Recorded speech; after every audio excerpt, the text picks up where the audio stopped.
신년 특집으로 진행되는 2018 서울 정책 비전 두 번째 시간입니다.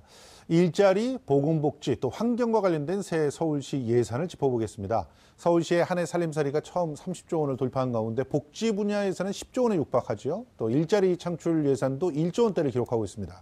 자세한 내용 두 분 모시고 얘기 나눠봅니다. 먼저 동대문구 찻동, 이제는 뭐 찻동은 너무 익숙한 말이 돼가지고 풀어서 얘기하지 않겠습니다. 찻동 문종석 지원단장님 모셨습니다. 안녕하세요. 네, 안녕하세요. 예, 반갑습니다. 환경운동연합의 신재현 활동가도 모셨습니다. 안녕하세요. 안녕하세요. 예, 서울시 예산 중에서 가장 큰 부분을 차지하는 것이 이제 사회복지 예산입니다. 올해 사회복지 예산 얼마나 배정돼 있습니까? 아까 31조가 서울시 예산으로 배정됐다고 했는데 순계 예산으로 한 27조 정도 된다고 합니다. 예. 전체 서울시 복지 분야 예산이 35% 정도인데요. 예. 수치상으로 복지본부 예산이 35%이지 복지 전체 규모로 놓고 본다면 저는 40%가 훨씬 넘는 예산이 서울시 예산으로 배정돼 있지 않나 이렇게 예. 봅니다. 대단합니다. 예. 그러면 이 중에서 우리가 주목할 만한 사업 한번 짚어주시죠. 우리 사회가 초고령화 사회로 좀 진입하고 그렇죠. 있는 상황인데 그거에 대한 대비가 상당히 부족한데요. 맞습니다. 이번에 예산에 주목할 만한 첫 번째는 노인 지원 예산들입니다. 예. 기초연금이 인상된 인상분이 1조가 넘게 책정이 되어 있고 또 예. 노인들의 일자리 예. 또 새롭게 만들어지는 인생 이모작 사업들이 좀 주목할 만한 문제이고요. 예. 특히 더 주목할 것은 서울의 복지 패러다임을 바꾸게 된 찻동 예. 서울시 전역에 이제 확산하게 되는 사업들이 한 850억 정도 예. 규모로 책정되어 있는. 강남구로 빠진다면서요? 뭐 자치단체장의 의지가 결합이 돼 있다 보니까 예. 또 어려운 지점이 있는데 황남구는 예. 뭐 그렇지 않아도 충분히 잘 살 수 있지 않나 이런 생각이 들기도 하네요. 거기도 월세 사시는 분들도 많고요. 그런 말입니다. 예, 네. 정말 어렵게 육아하시는 분들 많거든요. 그렇습니다. 예, 네. 그러니까 거기도 확대가 됐으면 좋겠는데 이제 찻동 하여튼 838억 정도가 책정이 돼 있군요. 네. 또 눈여겨봐야 될 만한 부분은 또 어떤 데가 있나요? 아동수당이 신설돼 있고 그렇죠. 국공립 어린이집들이 확대되는 그러니까 예. 아이 키우는 엄마들의 마음들이 이제 좀 조금 더 가벼워질 수 있는데 초점이 맞춰지고 있지 예. 않나 이렇게 생각이 되고 있고요. 공공임대주택 그리고 노인들의 뭐 치매 대응센터라든지 예. 이런 지점들이 서울시 복지예산으로 예. 만들어져 있는 것 같습니다. 뭐 조목조목 좀 봐야 되겠습니다. 시민의 보다 나은 생활을 위한 환경 관련 복지 예산도 뭐 필요할 것 같은데 어떤 사업들이 지금 배정이 되어 있나요? 네, 환경 예산이라 하면 뭐 상수도, 하수도 관련한 예산, 또 하천과 같이 이렇게 물 관련한 예산이 있고요. 예. 또 서울시 녹지와 관련한 예산, 또 대기질과 관련한 예산 등등이 존재하는데요. 예. 좀 눈여겨볼 만한 것들은 미세먼지와 관련한 대기질 개선 예산이 초미세먼지 20% 정도 감축을 목표로 해서 예. 2천억 이상 배정이 되어 있는 상태고요. 예. 이 예산으로 어린이집이나 아동복지시설에 공기청정기를 예. 2만 8천 대가량 지원하는 예산, 예. 그리고 노경유차의 운행 시간을 제한하고 또 노후 경유차를 폐출하기 위한 그런 저공해화 사업 등등의 예산이 또 많이 배치돼 있습니다. 예. 그 외에도 녹지 관련한 예산이 1,400억 가까이 돼 있고요. 예. 그리고 한강 자율성 회복과 관련한 예산도 897억 정도 예. 현재 책정돼 있는 상태입니다.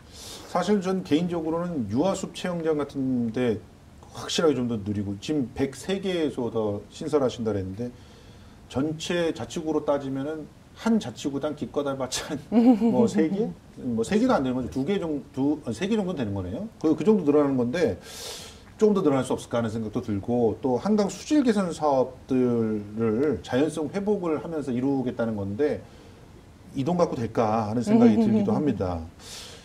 이 한강 르네상스 프로젝트 사실 한강 비연 생태계를 파괴하고 있다는 그런 얘기도 좀 나오고 있는데 한강 관련 사업 이제 어떻게 진행이 됩니까? 네, 방금 이제 한강 자연성 회복과 관련한 예산이 890억 정도 된다고 예. 말씀드렸는데 실제로 이 사업을 좀 뜯어서 보면 자연성 회복과 별로 관계없는 사업들도 꽤 많이 있어요. 예. 이제 그 중에 피어데크 조성이라든지 복합문화시설이라든지 선착장처럼 예전에 이제 굉장히 논란이 많았던 한강 르네상스처럼 한강변을 대규모로 개발하기 위한 예산들도 여기 함께 포함되어 있습니다. 예. 그 중에 특히 논란이 되고 있는 거는 경의 누나를 서울 구간으로 연장해 오기 위한 선착장을 여의도에 만드는 사업인데요. 이거는 왜 아직도 하고 있는 거죠? 그러게 말입니다. 이게 2015년도에 중앙정부랑 서울시가 한강협력회의라는 걸 통해서 서울시의 일정 부분의 개발 예산들을 지원해주는 한편, 예. 이제 경인 운하의 배를 좀 서울 구간으로 가지고 오게 해달라라고 하는 협약을 맺은 적이 있어요. 이걸 통해서 경인 운하가 서울 구간으로 연장해 오기 위한 시도가 끊임없이 계속 반복되고 있는 상태인 거죠. 제가 이제 김포로 이사 가서 저 아라뱃길 예. 가끔 가거든요. 네, 네. 아라뱃길을 타기 위해서 가진 않고 주변에 아울렛이 있어서 이제 가보긴 하는데 참 여러 가지 생각이 듭니다. 우리 애가 좀 크면 좀 보여주면서 가르치고 싶어요. 이런데 돈을 쓰는 그런 정치인들은 제발 찍지 말아달라 이렇게 좀 부탁을 하고 싶었습니다. 서울시 예산뿐만 아니라 이제 국토부 역시 이 수자원 예산을 전반적으로 줄여가고 있잖아요. 예. 그런데 저는 앞으로 그 환경 문제들 선제적으로 좀 해결하기 위해서는 이걸 오히려 늘려야 되지 않을까 생각이 있는데 어떻게 생각하세요? 수자원이라는 게 이제 물을 가둬야 자원이 됩니다. 그래서 전 적극적으로 수자원 예산을 해석을 하자면 주로는 댐 건설과 관련한 예산이 되는데요. 예. 우리 국토부에서도 수자원을 다루고 있는 수자원국 예산을 지난 10년치를 분석을 해보면 예. 총 수자원국 예산이 1조 6천억 정도에서 예. 4대강 사업을 한창 할 때는 5조 가까이 맞습니다. 예. 네, 늘어났다가 지금은 다시 1조 6천억 정도로 참여정부 수준으로 돌아온 상태입니다. 예. 그중에서도 댐 건설 관련한 예산은 참여정부 시절에 2, 3천억 수준이었다가 올해에는 1,000억이 채 되지 않는 900억대로 주저앉게 됐는데요. 이 주저앉게 된 이유가 수자원을 댐을 더 이상 건설할 곳이 없어졌기 때문에 굉장히 자연스러워진 현상이에요. 아니 보를 파괴할 예산은 좀 있어야 되지 않나요? 보를 철거할 수 있는 예. 그런 법적 제도가 아직은 좀 만들어져 있지 않고 예. 이제 기능이 없어졌거나 아니면 더 이상 용도가 없어진 댐을 철거해야 된다라는 사회적인 목소리는 좀 나오고 있는 상태인데. 그러니까 지금 예. 이제 한강이라든가 지금 현재 국토부의 수자원 예산들을 들여다봐도 보면, 예. 그러니까 우리가 정말 선제적으로 선진국과 같은 환경에 대한 어떤 문제 해결을 주도해 나가는 그런 예산은 없어요. 그렇죠. 예. 그게 이제 문재인 정부에서 수자원과 관련한 기능을 국토부에서 환경부로 옮겨오겠다고 최근에 발표한 적이 있는데 예. 그게 이제 더 이상의 한강 혹은 뭐 강의 개발, 뭐 수자원의 개발 이런 부분들과 관련해서는 소임이 다한 기구이기 때문에 수질 중심으로 관리를 가겠다라고 하는 게 방금 선생님 말씀하신 것과 예. 같은 기조인데요. 예. 여전히 그쪽 패러다임으로 넘어와 있지 못한 상태인 거고요. 예. 여전히 개발 중심, 뭐 댐 개발 중심, 뭐 하천 개발 중심이기 때문에 예. 요거를 말씀하신 것처럼 적극적으로 수질도 개선하고 수생태계도 개선하기 위해서는 기능과 용도가 없는 댐들은 철거도 하고 예. 이걸 통해서 적극적으로 수질도 개선하고 하는 쪽으로 이제 좀 방향이 바뀌고 있는 그런 시기인 것 같습니다. 예.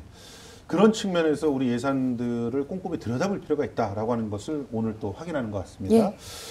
자, 이제 그 한강 관련 사업 어떤 방향으로 진행이 돼야 된다고 보십니까? 2009년도에 네. 4대강 사업이 이제 한참 시작할 때 이명박 대통령께서 대통령과의 대화에서 4대강 사업의 모델이 한강이라고 직접 밝히신 적이 있습니다. 예. 그만큼 서울시가 하는 정책은 전국에 굉장히 롤모델이 되고 그렇죠. 파급력이 큰 사업이고요. 예. 서울 같은 경우에 지금 서울의 동쪽과 서쪽에 댐을 가로막아서 사실상 서울 구간은 저수지가 돼 있는 그렇죠. 상태인데 예. 이렇게 저수지화해서 유람선을 띄우고 강변을 개발하고 하는 방식이 전국의 롤모델이었던 거죠, 당시에는. 그렇죠. 그런데 이제 80년대의 맞아요. 사고방식이에요. 네, 한강 지금 몇 년, 종합개발. 30년이 지났잖아요. 그렇죠. 예. 근데 이제 이거에 대해서 4대강 사업을 거치면서 시민들의 여론이 굉장히 많이 바뀌어 있는 상태이기 예. 때문에 그 이후에는 한강을 제외한 나머지 3대강에서는 하구둑을 적극적으로 개방하기 위한 네. 여러 법적인 절차들이 아주 많이 진행되어 있는 상태예요. 예. 그런데 사실 한강이 너무 많이 늦어져 있는 거죠. 그렇죠.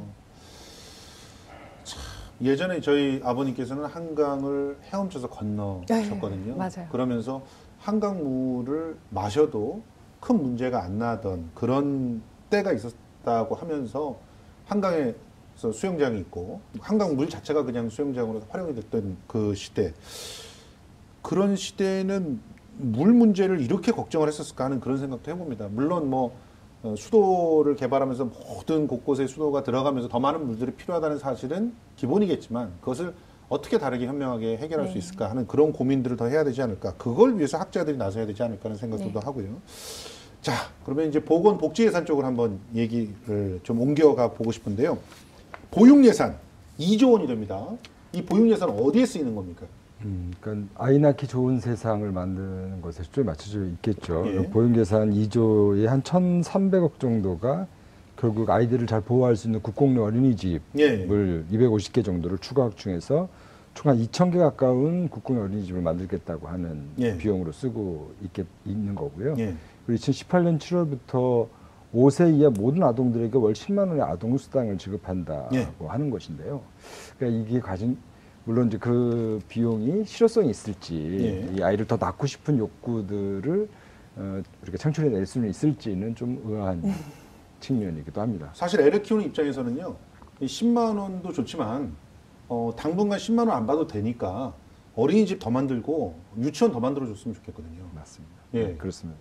차라리 그렇게 하면은 더 장기적으로는 아동 수당이 필요 없는 그런 쪽으로 나갈 것 같은데 뭔가 강력한 로비가 막고 있는 건 아닌가 하는 생각이 들 수도 있습니다. 예. 그런 측면도 있겠죠. 요즘에 다문화 가족도 많고요. 또 한부모 가족도 많잖아요. 그래서 이들에 대한 지원도 해야 된다고 생각하는데 이 부분은 어떻게 쓰이나요? 그 보육도 상당히 문제이지만 저는 우리 사회가 지금 200만이 넘는 외국인들과 함께 살아가는 예. 다문화 사회가 됐는데 예.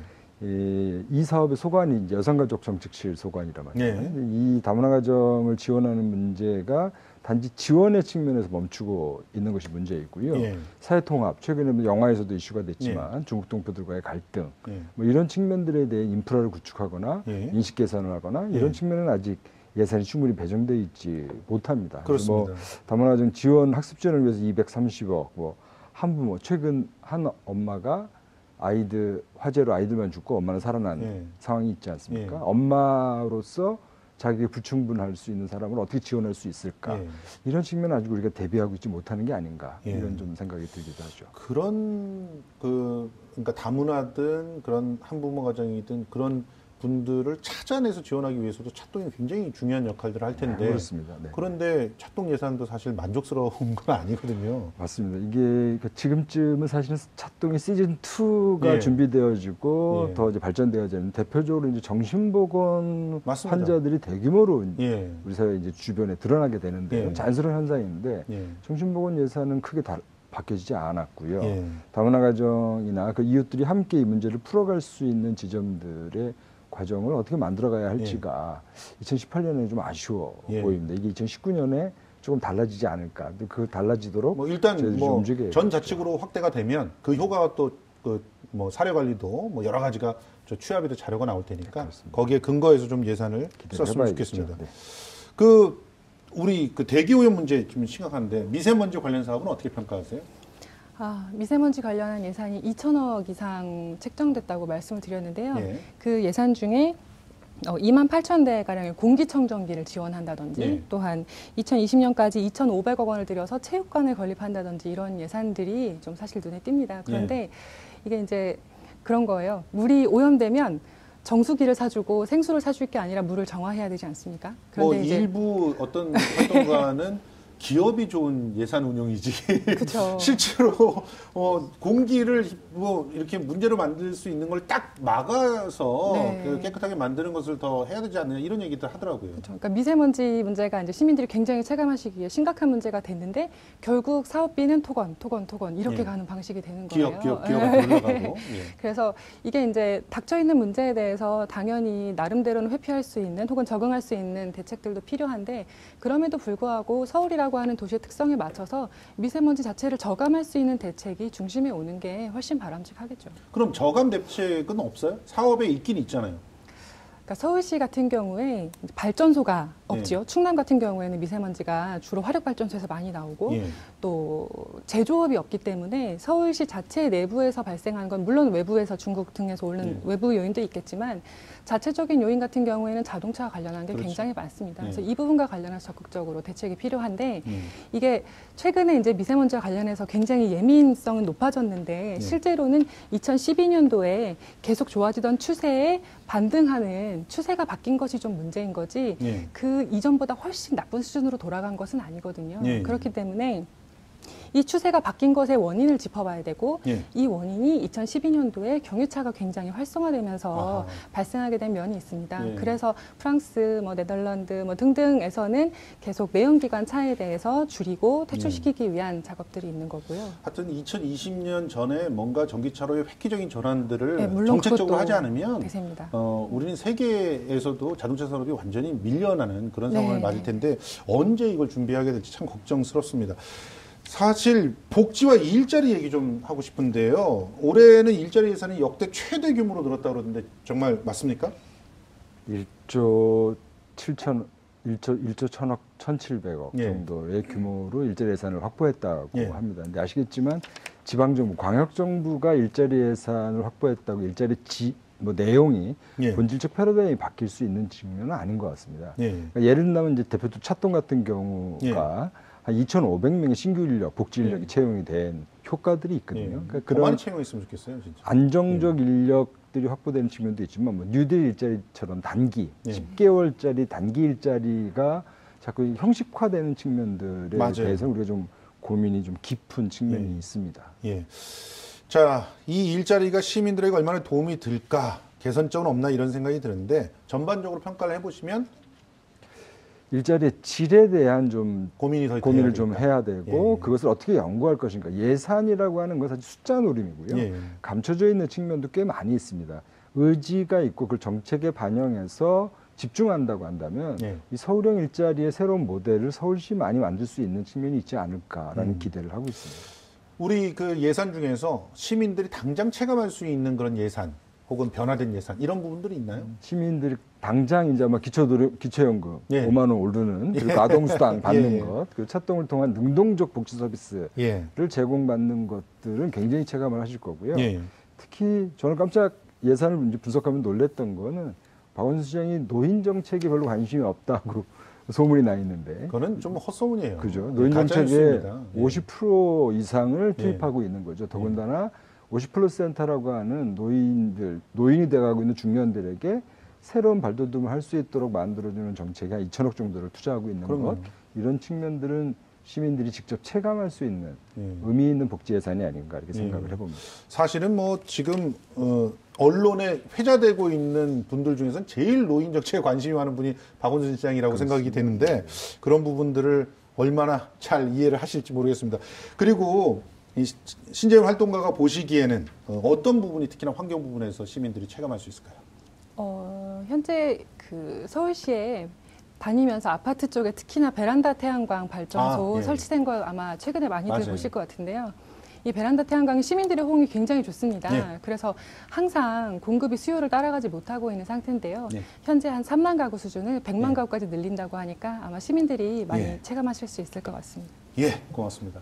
서울시 동대문구 찻동 문종석 지원단장 그리고 환경운동연합 신재훈 활동가 모시고 2018 서울시 일자리와 보건복지 또 환경과 관련된 주요 정책 예산 얘기 나눠봤습니다. 두 분 고맙습니다. 고맙습니다. 고맙습니다. 감사합니다.